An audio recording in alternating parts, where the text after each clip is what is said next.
हान्जानि थामथि बोसोरसालिया जथुम्मानि गेवलां मेला जानानै थांबाय। दा बे गेवलां मेलाव आसामनि चिफ मिनिस्टार बिथाङा बाहागो लानानै गोबां मोजां खोथाफोरखौ बिथाङा बुंनानै गालांबाय।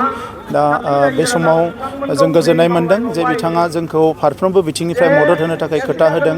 लोगोसे बर' गोरोबथाखौ लेटार एन्ड स्पिरिट बेखौ आखरे बेखौ मोगथाङाव महर होगोन होननानै बिथाङा दिनै खोथा होलांबाय। दा बेखौनो जोंबो नागिरदों।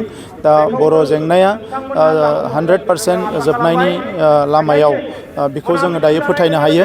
दा बिनि थाखायनो जोङो दिनै UPPL आरो BJPनि सरकाराव जोङो माखासे खामानिखौ जों मावगासिनो दङ।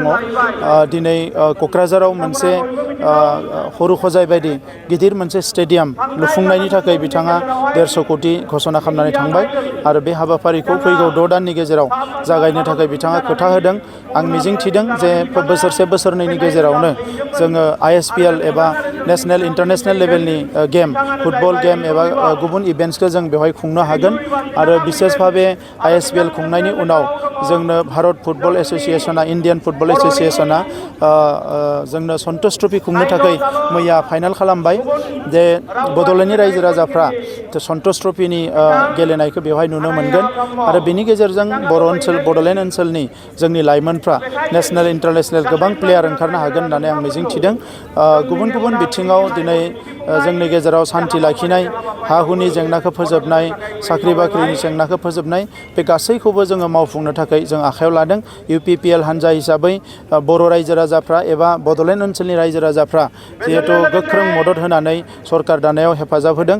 बिथांमोननि अननाय, बिथांमोननि गासैबो जोंनि सायाव फोथायनाय, बेखौ लानानै जों इयुनाव गोख्रोङै हाबा मावलांबाय थागोन आरो बड'लेण्ड ओनसोलखौ भारतनि गेजेरावनो मोनसे जौगानाय ओनसोल हिसाबै गायसननो थाखाय जों कुनुदिन फासयनानै थानाय नङा। दोलो हिसाबै जोङो गोबां थांखि लादो दोलोखौ राफोद खालामनो थाखाय।